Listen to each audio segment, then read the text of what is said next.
You are entering the realm between the hidden and forgotten, a slipstream caught between realities, a secret museum of the esoteric, the private library of shadows, all taking place in a world forged from mystery and caught between logic and myth. You are entering ParaReality.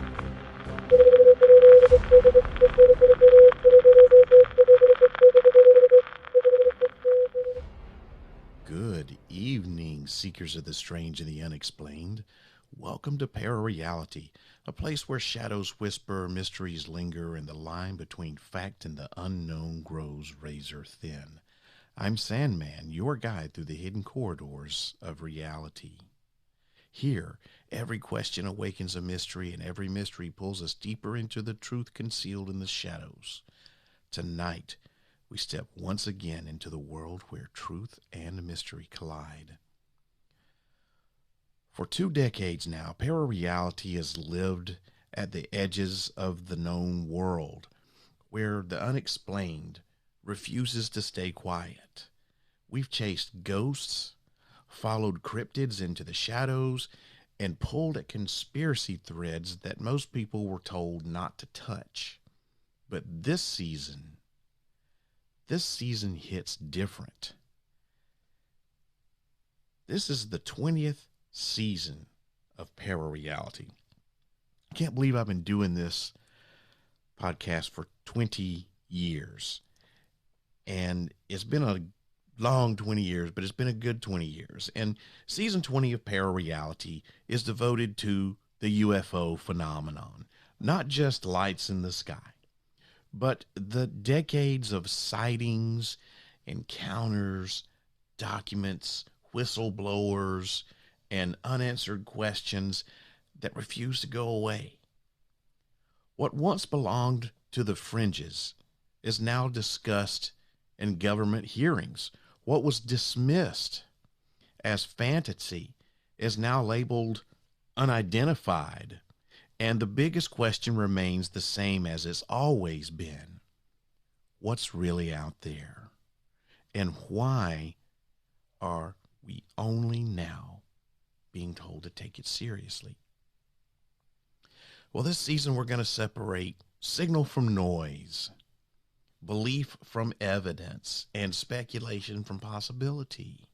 No hype, no ridicule, just honest exploration of a mystery that may redefine our place in the universe.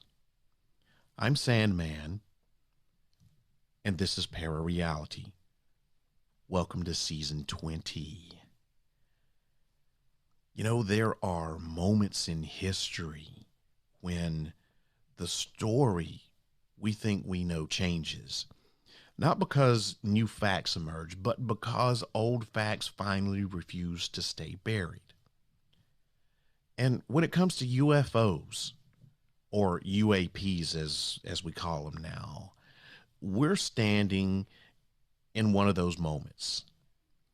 For decades, this subject has lived in the shadows, hidden behind official denials, bureaucratic language, national security walls, and a cultural stigma strong enough to silence witnesses before anyone else had to.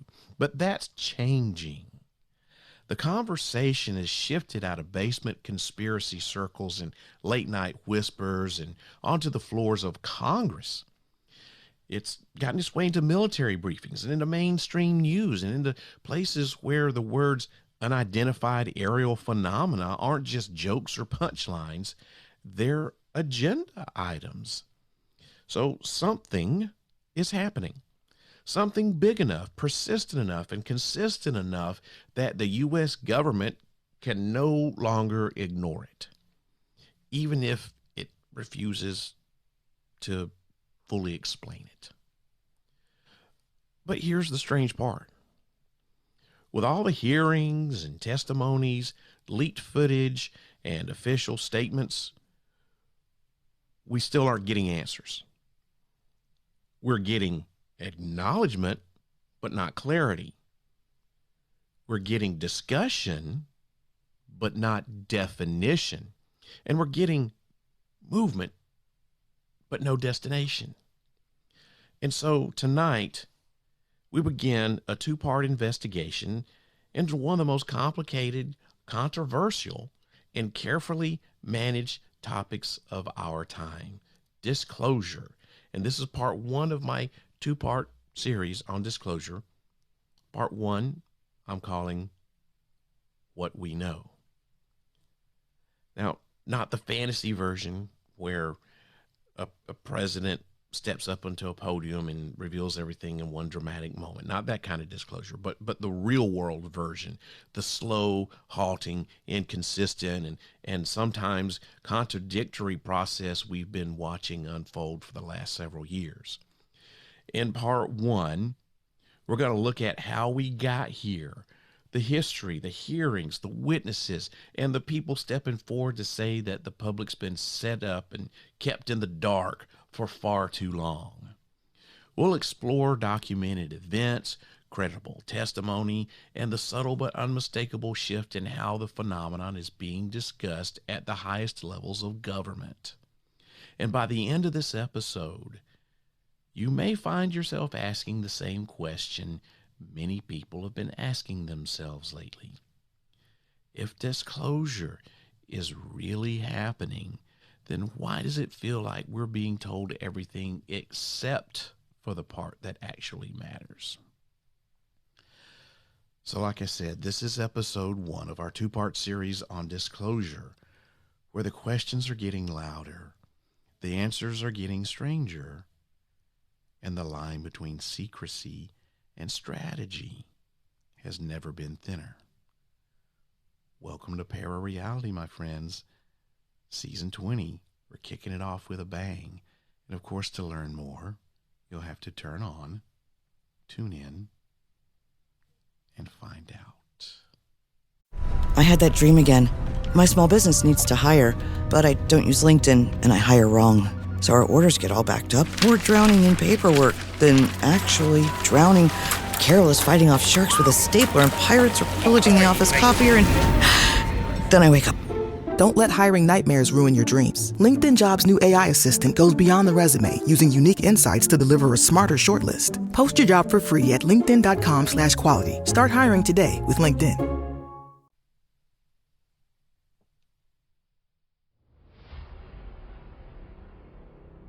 ParaReality is a proud member of the Evergreen Podcast Network. For more information or to check out other shows on the network, please visit evergreenpodcast.com.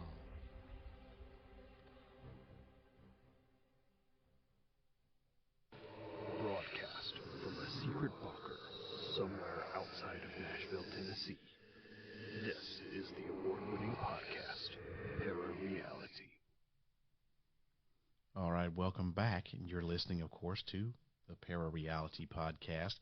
I'm your host, Sandman. Please forgive my raspy voice this evening. I am, unfortunately, a little under the weather. I got some sinus issues going on, and I'm going to hopefully be able to talk until my voice runs out tonight. So sit down and buckle up, buddy, because we're going to get started with disclosure. You know, it's been a long ride, these 20 years. And I like to think that ParaReality is kind of like your window into the strange and the unexplained, the conspiratorial and the thought-provoking. And I hope that that's what this, not only just this episode tonight, but this whole entire season is going to do, is just provoke you to think. Of course, I'm your host always, as Sandman, and I'm going to be guiding you through not just tonight's journey into the unknown, but for the whole entire season. Now, if you're new here, welcome. If you're a returning listener or viewer, welcome back. Tonight's topic isn't one that's for the faint-hearted.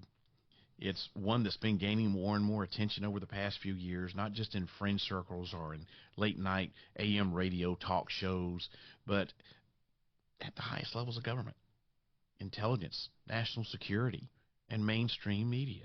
We're talking about disclosure tonight, not the idea of UFOs or UAPs themselves, not sightings, not experiencers or abductions, not government black projects or even recovered tech or anything like that, though all of those certainly orbit the topic. No, that's not what we're talking about. Tonight we're exploring something different than all that. It's the way the government chooses to talk about this phenomenon and the way it chooses not to. You see, because over the last several years, we've seen something happen that hasn't occurred since the late 1940s and early 50s during the early days of Project Sign, Project Grudge, and eventually what turned into Project Blue Book. We've seen official acknowledgement, not belief, not speculation, not testimony for experiencers or private citizens, but statements from active duty Navy pilots, intelligence officers, defense analysts, former program insiders, government contractors, and elected officials, all saying in their own ways that there's something in the skies and we don't know what it is. Now, depending on who you ask, that statement is either monumental or it's intentionally vague. Some people will argue that it's the first step towards honesty, towards finally pulling back the curtain on on decades of secrecy. Others will say it's a controlled narrative, a carefully crafted truth designed to satisfy public pressure without revealing anything that really matters. And that raises a very important question. If disclosure is happening, why does it feel so incomplete? Why does everything seem to stop right before the conversation reaches the deeper layers? Why do we get acknowledgement of unknown objects but no confirmation of origin? Why do we hear about retrieved craft but we don't have any physical proof? Why do whistleblowers testify under oath without any investigations being triggered by this? And maybe what's one of the most telling questions out of all of them is, if the government is finally willing to talk about UFOs, why does it still act like there's nothing else to discuss? Tonight, we're going to look at this issue from multiple angles. We'll examine the modern disclosure movement, the recent congressional hearings, the patterns behind public statements, the credibility of whistleblowers, the role of secrecy and compartmentalization, and whether these revelations are progress or just performance. And as always here on ParaReality, I'm not here to tell you what to think. My job is to lay the information out clearly, calmly, and without bias. Your job as the listener is to decide what you believe. So settle in and turn down the lights and keep an open mind most of all, because tonight we're not just asking whether disclosure is happening. We're asking whether the version we're being given is real, or whether it's a narrative crafted to appear transparent while keeping the truth exactly where it's always been, out of reach. So, let's set the stage. How did we get here? Well, when we talk about disclosure, it's easy to focus on the present, these hearings, the headlines, the language shifts, and the sudden seriousness around the topic that was either ignored or dismissed for decades. But to understand what's happening now, or why it's happening at all, we need to zoom out and take a look at how we got here. Let's zoom out and take a look at the bigger picture, because disclosure isn't just a single event. It's a timeline. It's a pattern, a series of official positions, reversals, statements, denials, and quiet acknowledgments stretching back nearly 80 years. And that story begins in 1947. That's right, Roswell.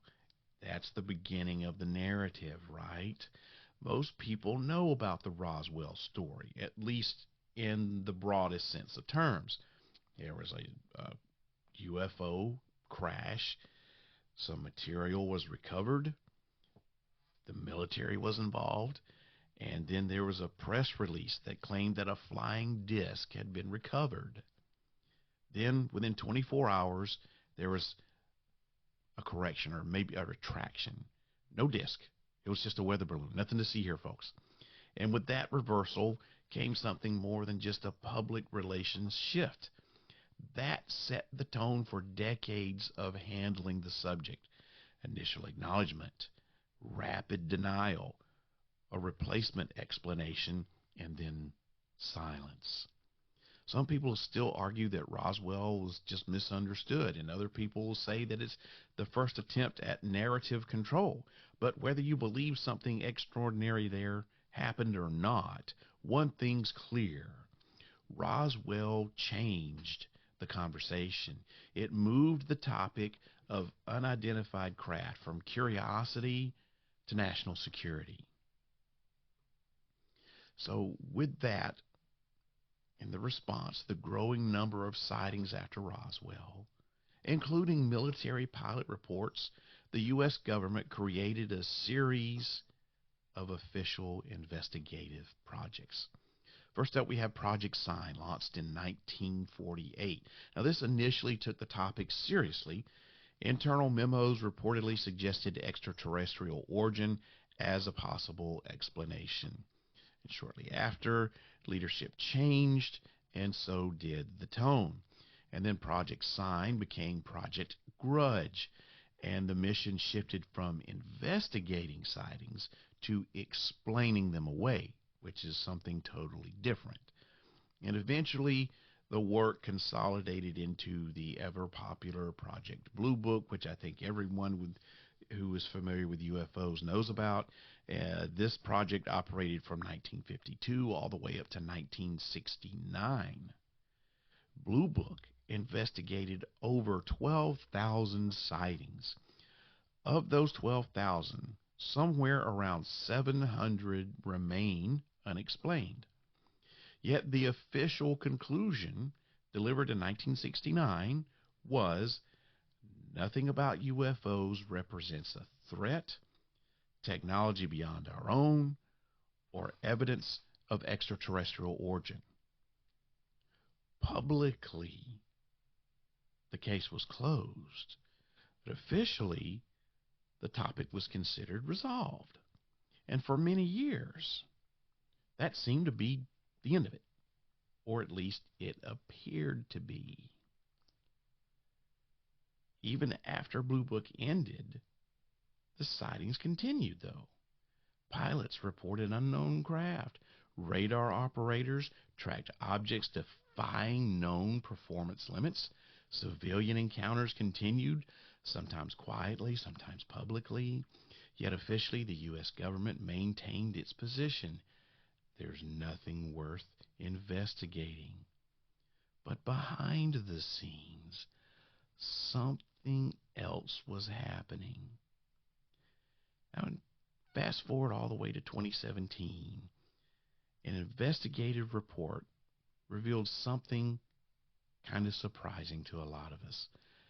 It revealed a program called ATIP, AATIP, the Advanced Aerospace Threat Identification Program.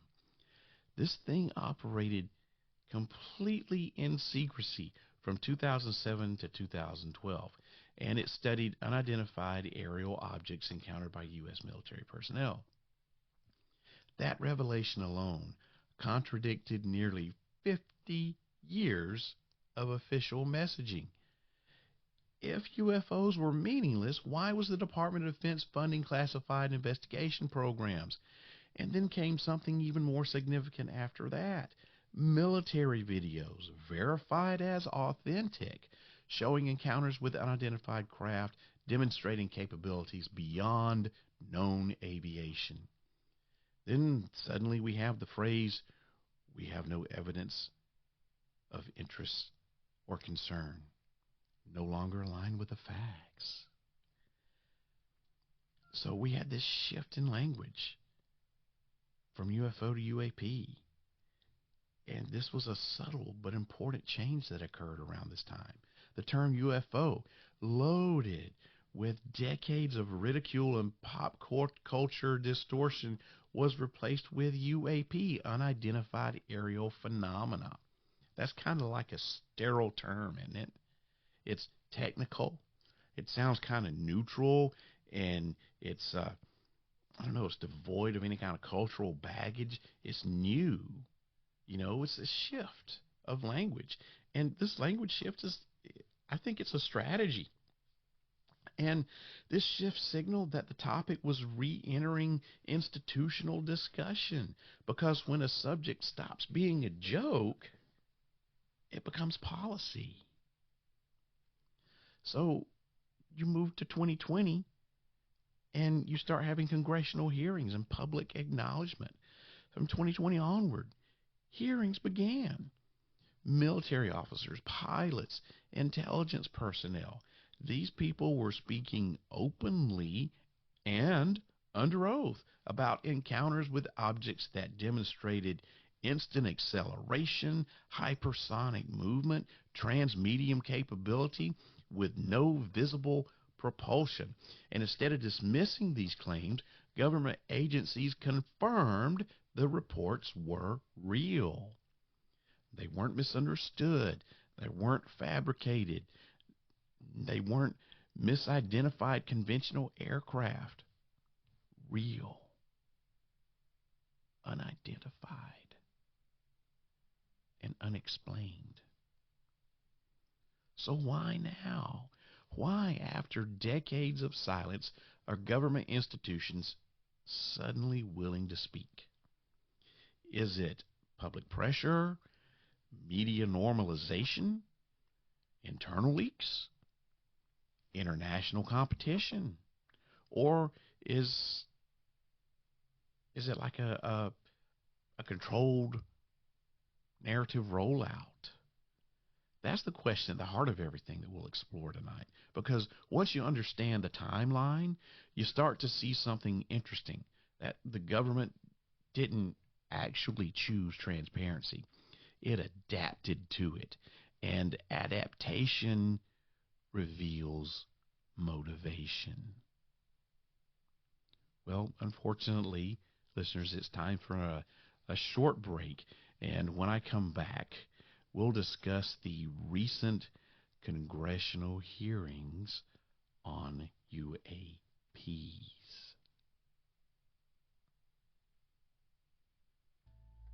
Hey guys, I'd love to hear from you. Do you have a story, a question, or a topic you'd like me to cover? If so, you can reach me directly by email at sandman@parareality.com.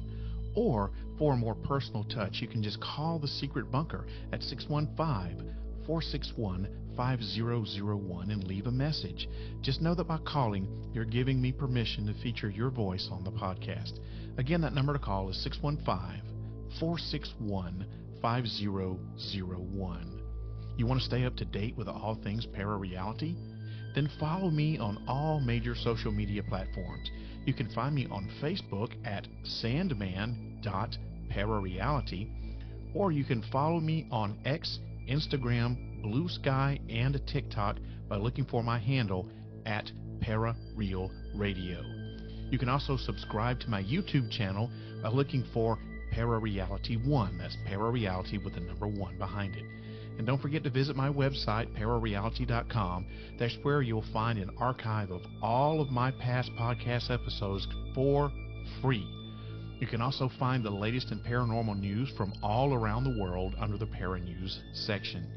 Your support means everything, whether you buy something from my store or leave me a positive review on whatever podcast app you're listening on. A 3-star or higher review goes a long way in helping this podcast reach new listeners, and I would truly appreciate it. Thank you. All right, welcome back. So, where do we leave off? Oh, yeah, the hearings. Is it transparency or is it performance? As the UAP conversation has moved out of secrecy and into the public policy, one of the biggest milestones came in the form of official congressional hearings. For the first time in modern history, military personnel, intelligence officials, and government insiders testified publicly and under oath about unidentified craft encountered by U.S. forces. On the surface, this seems monumental, seems historic, it's progressive. After decades of denial and ridicule and silence, the U.S. government was finally taking the subject seriously. At least, that's how it appears. But when you examine the hearings more closely, put it a little bit further under that microscope, how they were structured, what was allowed to be said and what was avoided, and what lacked follow-up, the picture, well, it becomes a little bit more complicated. Now, unlike Project Blue Book hearings in the past, these modern day hearings, they didn't laugh, they didn't dismiss or ridicule the subject of UFOs, or UAPs as they're now called. Instead, phrases like national security concern, aviation safety issues, unknown origin, and non-human entered the official record. One of the pivotal voices was former Navy pilot Commander David Fravor, describing the now famous Tic Tac encounter. And when asked to explain what he saw, this is what Fravor said, and this is a quote from him. "I don't know its origin. I'm not saying it's extraterrestrial, but I'm saying it was not from any technology we are aware of." Fravor wasn't guessing. He wasn't speculating. He was reporting an event as he observed and he documented. That alone was groundbreaking. But he wasn't the only witness, was he? In 2023, a former intelligence officer named David Grush made one of the most direct and controversial claims ever spoken under oath regarding UAP secrecy. He said, "I was informed of a multi-decade UAP crash recovery, retrieval, and reverse engineering program." Now, in a congressional setting, that kind of statement should trigger things like subpoenas, classified sessions of Congress, and investigative actions, right? But we didn't get any of that. What followed this wasn't an investigation. It was just acknowledgments. It was polite questions and, statements taken down for the record. And then they just moved on. There was no document request, no forced testimony from alleged program participants, no retrieval of classified files. There weren't any names. There weren't, like it was called Project, Alien Body Snatch. I mean, there was nothing like that. It was just like the hearing was designed not to uncover the deeper truth, but simply to allow the statement to just be out there in the air and just exist.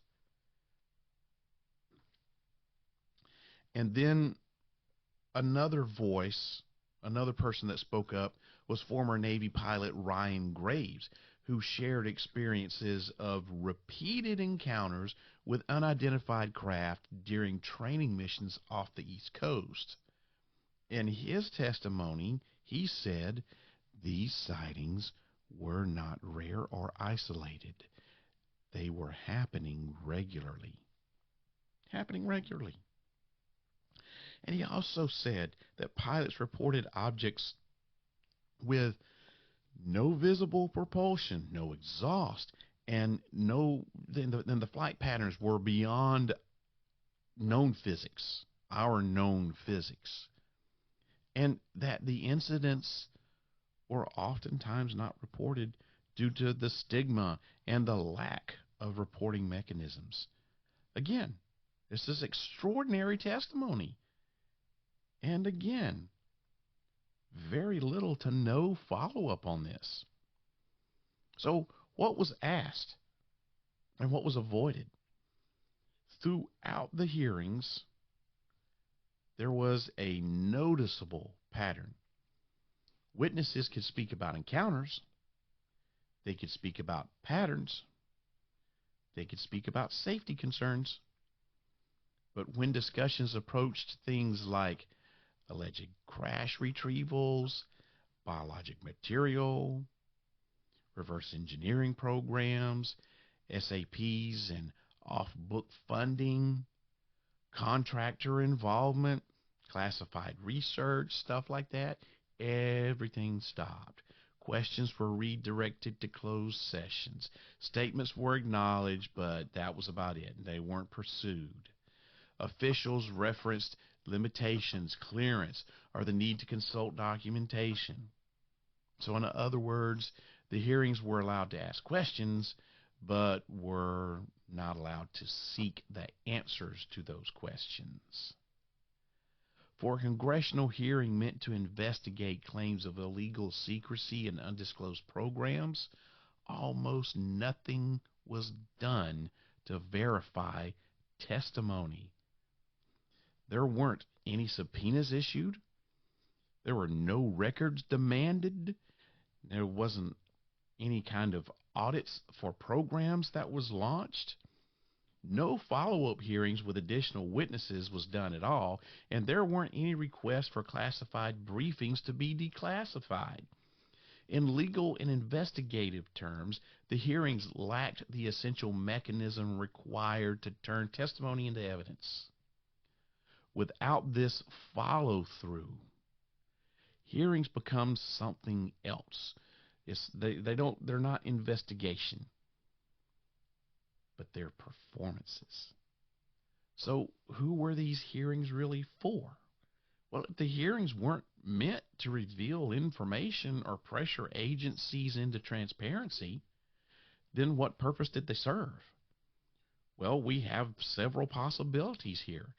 The first would be public appeasement, just simply keeping the curiosity from boiling over into distrust.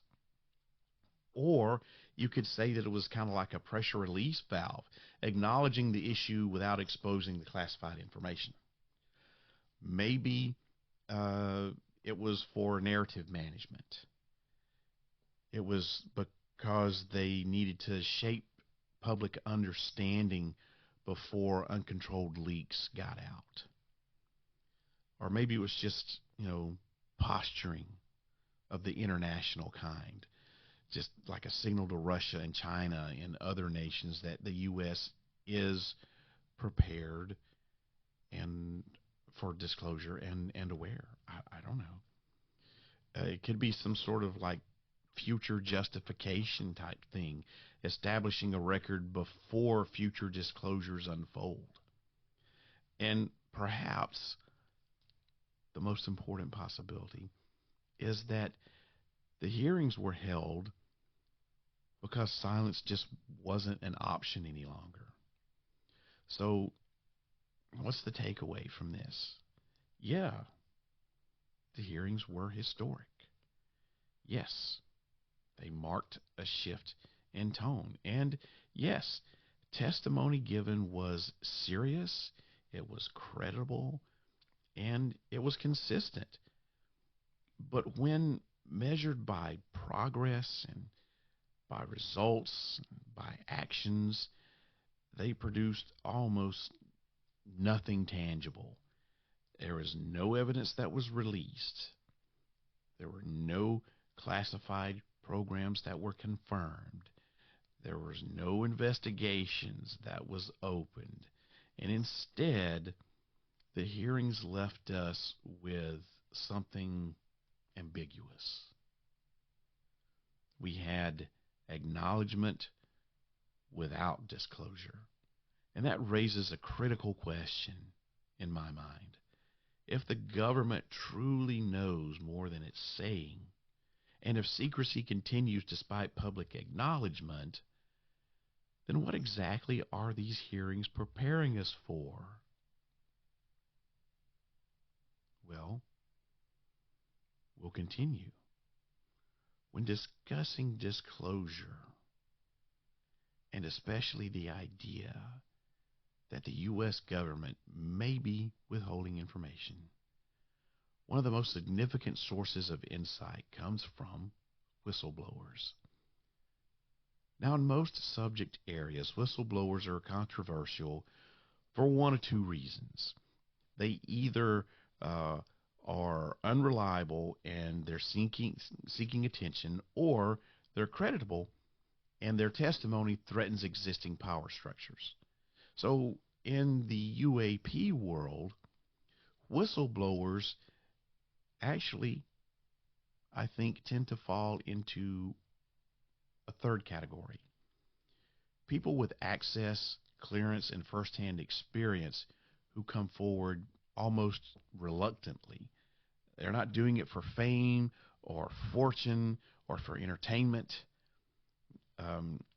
They're doing it because they reached a point where silence felt unethical to them. And their stories, while they can be varied, share consistent themes like restricted access, compartmentalization, off-book programs, retrieval of non-human materials, research efforts hidden under classified defense budgets, and consequences, whether they be subtle or direct, for speaking out. So let's take a closer look at who these individuals are and what happens when they step forward, when they come forward. So the credibility factor. One of the most noteworthy changes in modern disclosure is the type of people coming forward. We're not hearing from, anonymous online reports on the internet, or people without credentials, or witnesses with unverifiable backgrounds. We're hearing from people like former intelligence officers, military pilots, aerospace engineers, Department of Defense employees, government contractors with security clearances, former program managers. And these aren't people with something to gain. In fact, they often have a lot more to lose than to gain at all.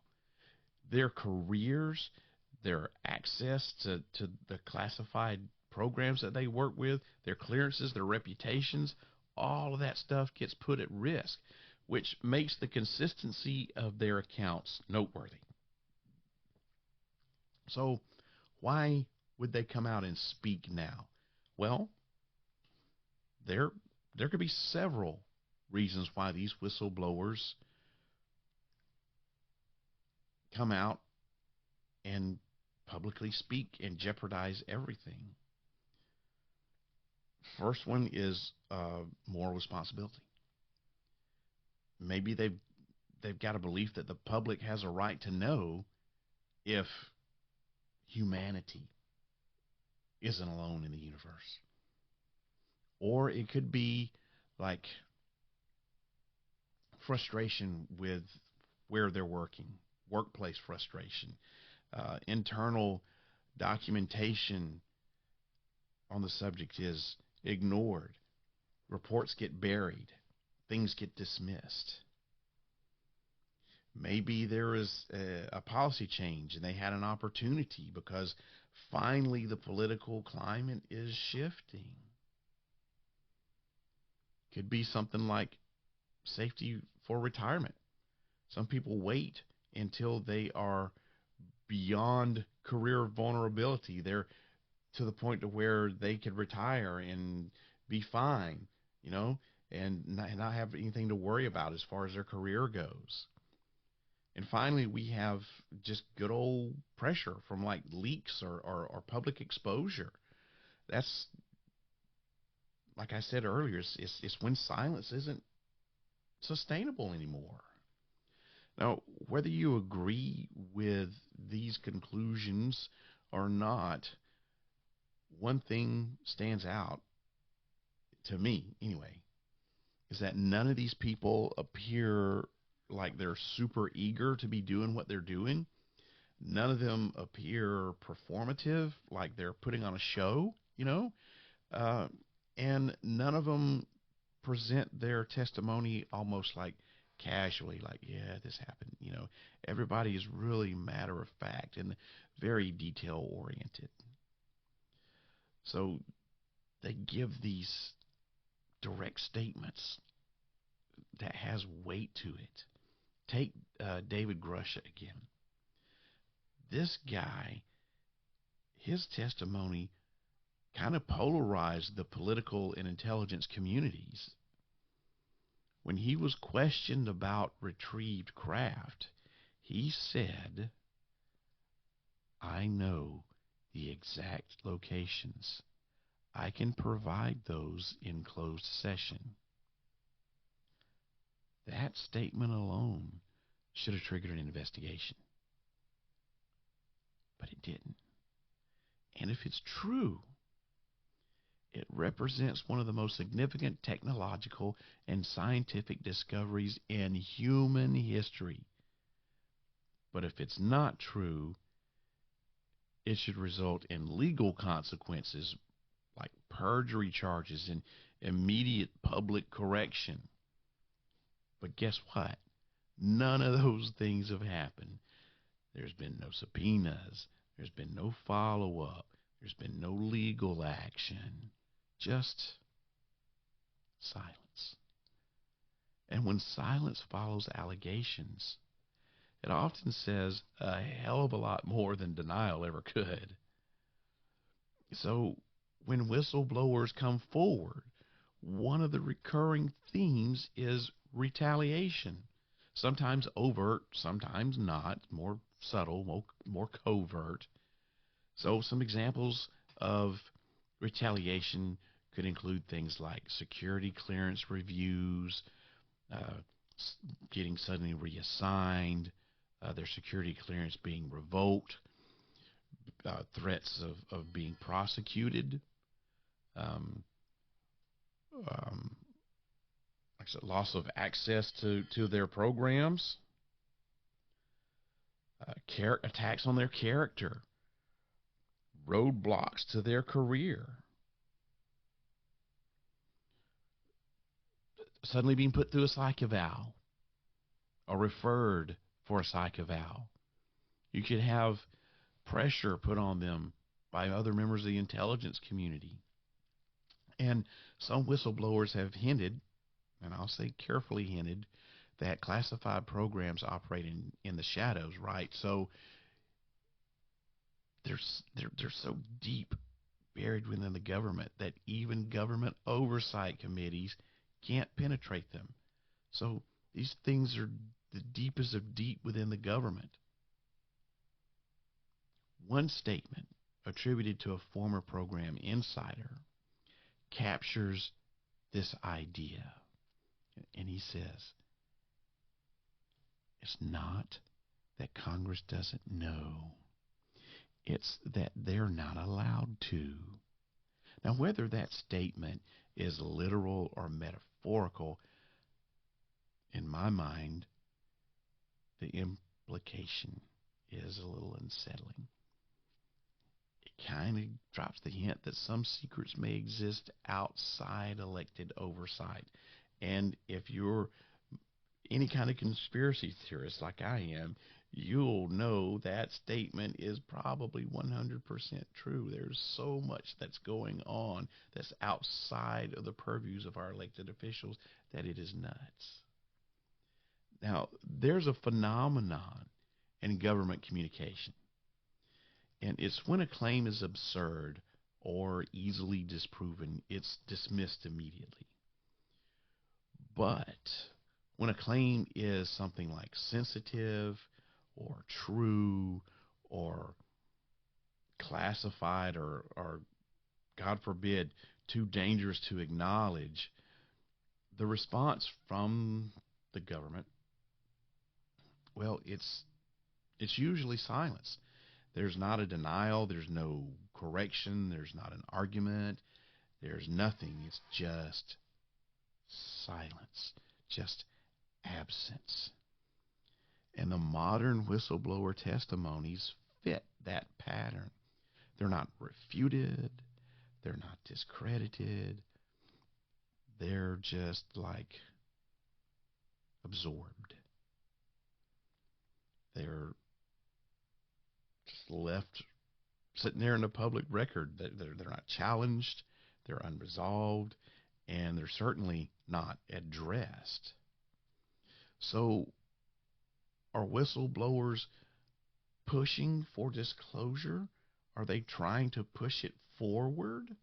Or are they part of a managed narrative, intentionally or unintentionally?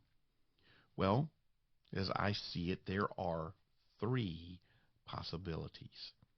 Number one, that they are forcing disclosure through pressure, meaning that their testimony makes secrecy harder to maintain. Number two, they are tolerated because, well, the truth can't be hidden forever. Like the government is adapting to this instead of resisting it. And finally, they are controlled release messengers. So their testimony is permitted to prepare the public slowly. Now, we don't know which one of those is true, and we may not know for years if we ever know. I kind of lean towards the third one, but I have no proof. I don't know. But what we do know is this: whistleblowers are shaping the conversation, at least. And whether intentional or not, they're part of the slow shift in how the phenomena is discussed. It's just no longer on the fringes. It's not fantasy. There's no speculation. But there's policy. There's national security. And there's government. So, if the whistleblowers are credible, and if their testimony is being allowed in the public record without challenge, then it raises the next logical question. If this isn't the full truth, what truth is being held back? What truth is not being told to us? That's the question we need answered. Okay, it's time for the last commercial break, so let me try to pay some bills around here, and I will be right back to wrap things up.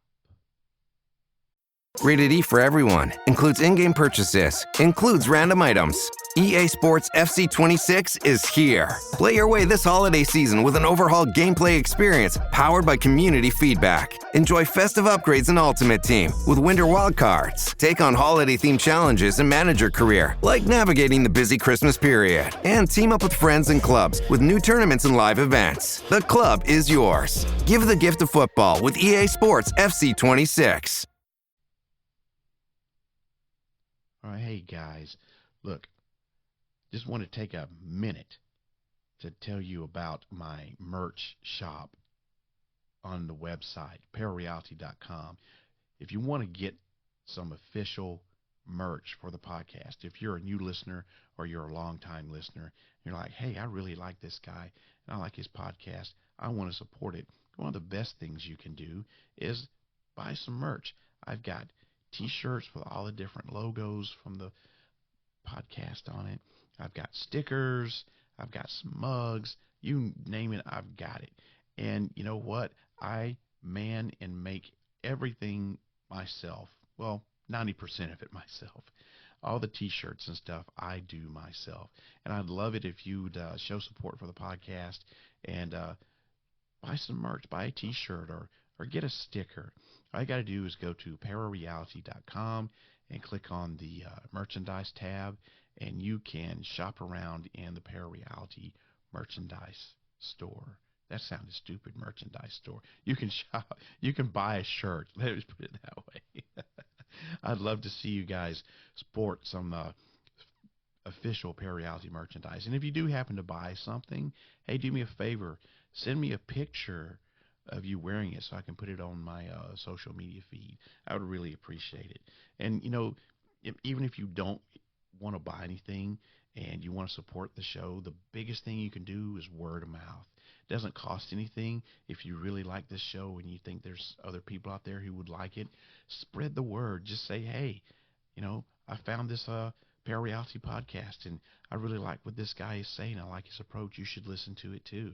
And whatever podcast app you're listening on, it'd mean a lot to me if you'd give me a 3-star or better rating. I really appreciate it. Thanks a lot. All right. As we wrap up this first part of our look into disclosure, let's take a minute to reflect on where we've been tonight. We began with a simple but maybe unsettling question. If disclosure is happening, why doesn't it feel like anything's actually being revealed? From there, we trace the evolution of secrecy from Roswell to Project Blue Book to modern-day programs operating behind closed doors. We looked at official responses, shifting language, and the way the government seems willing to acknowledge the phenomenon, as long as it never has to define it. We examined the congressional hearings, historic in appearance, but in practice they're strangely hollow. Testimonies given under oath, statements that should have triggered investigations, and yet nothing. No follow-through, no subpoenas, no public evidence, no deeper investigations, just echoes in a chamber that was supposed to demand answers. And then we reached the whistleblowers, people with backgrounds, credentials, and clearances, people with something to lose, who stepped forward to share what they'd seen, what they'd been told, and what they believed the public deserves to know. Their stories are consistent. Their motives, at least on the surface, seem grounded in things like duty, ethics, and frustration. But their testimony hasn't led to accountability. It hasn't led to oversight. It hasn't led to transparency. And it definitely hasn't led to disclosure. Instead, it's left us with a lingering, uncomfortable question, one that we must sit with as we move forward. If these people aren't telling us the truth, why isn't the government disproving them? And if they are telling us the truth, why isn't anyone investigating? That question isn't the end of the story. It's the beginning of the real one. Because the topic of disclosure isn't just about sightings, my friends. Oh no, it's not just about testimony or leaked footage. It's about understanding why the secrecy still exists in the first place and what forces keep that secrecy alive, even as public acknowledgment continues to grow day by day. In the next episode in this series, we're going to explore those forces. We're going to look at the deeper layers, the motivations behind withholding information, the advantages secrecy creates, the risks transparency carries, and whether we are witnessing disclosure or something far more controlled, something designed not to reveal the truth, but to manage it.